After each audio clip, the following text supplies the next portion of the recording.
big story tonight is from Jammu and Kashmir.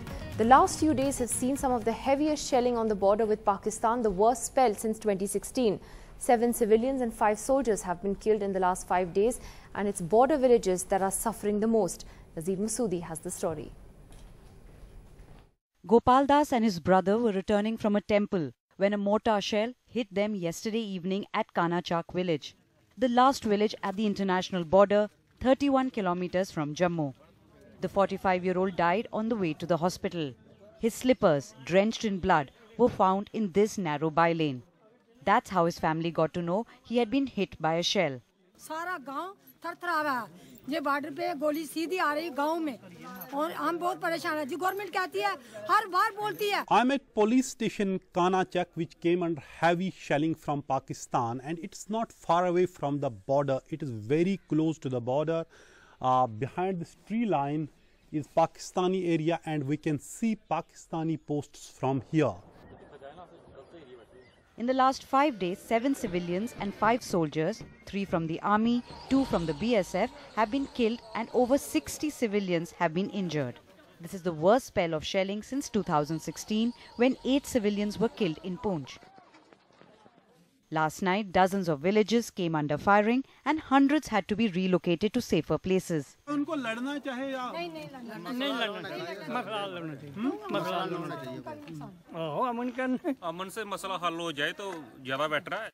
BSF and army say they are strongly retaliating to Pakistani shelling, and heavy damage has been inflicted on them in the Makwal and Kanachak areas.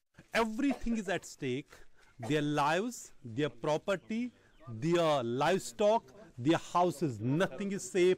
Children cannot go to school. Schools are closed for all these days. For last 5 days now, the 12 people, including 7 civilians, have been killed at Kanachak near international border. Nazir Masoodi for NDTV.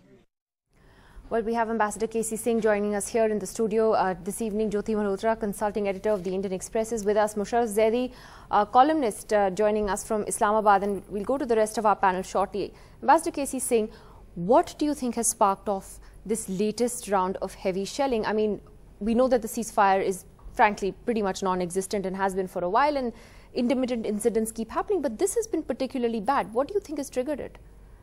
It's largely retaliatory, but in case of Pakistan, there's always a cause somewhere else.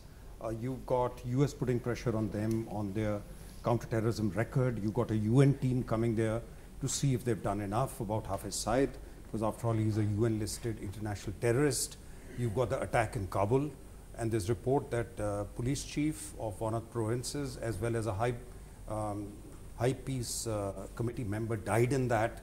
So there was a clear attempt to disrupt any peace dialogue there.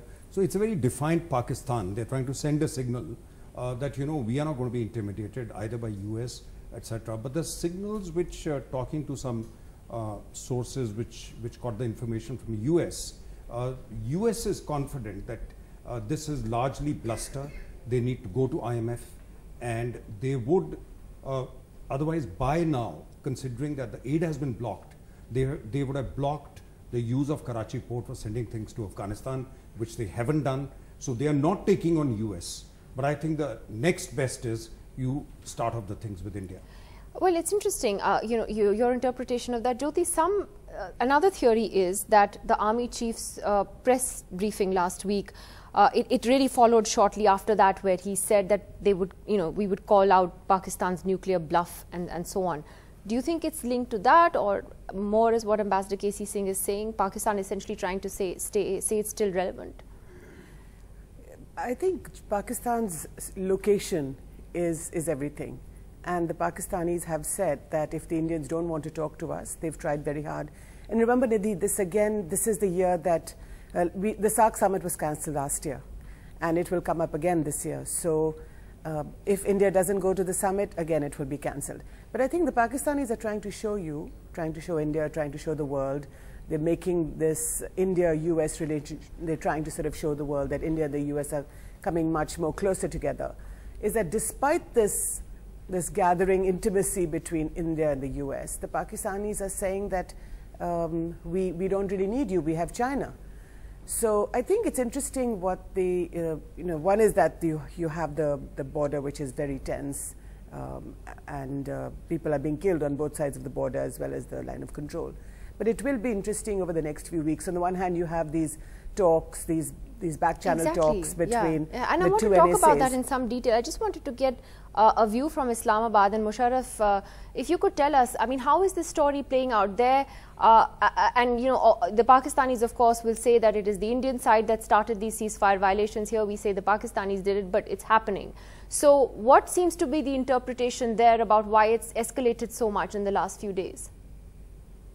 I think you've asked for how it's being interpreted here, so let me share that sort of my reading of how things are being interpreted here, which is simply that I think Pakistan's many enemies, including those that live and operate from India, but also in other places around the world, feel that Pakistan's vulnerability is particularly high at this moment, given that there is a unique kind of political vacuum in Pakistan after the 28th July disqualification of Nawaz Sharif and the absence of a coherent opposition emerging. There's also concurrent sort of pressure that Ambassador K.C. Singh just referred to. I mean, obviously I disagree with many of the things he said, but there is absolutely, without question, both Jyoti and K.C. Singh referred to the growing intimacy between the United States and India. Earlier today, I believe I said on Twitter, and this is a view that I hold strongly and I believe is considered, is that increasingly when it comes to Pakistan, it's not so much that India is aligning with the U.S., it's increasingly that the U.S. is aligning with India. Some of the things that are being reported vis-a-vis the conversations between Prime Minister Modi and President Trump indicate exactly what has been the fear in Pakistan for so many years, which is that eventually India will be able to convince the United States that the entirety of the U.S. failure in Afghanistan is the product of Pakistani duplicity, whereas I think reasonable people can all agree that whilst Pakistan may be one of several factors and one of several countries that's trying to influence the outcome in Afghanistan, it is one of many factors, and the most important factor, of course, is neither Pakistan nor India nor the United States. It's the fractious nature of the Afghan elite. And Afghanistan in and of itself has several problems.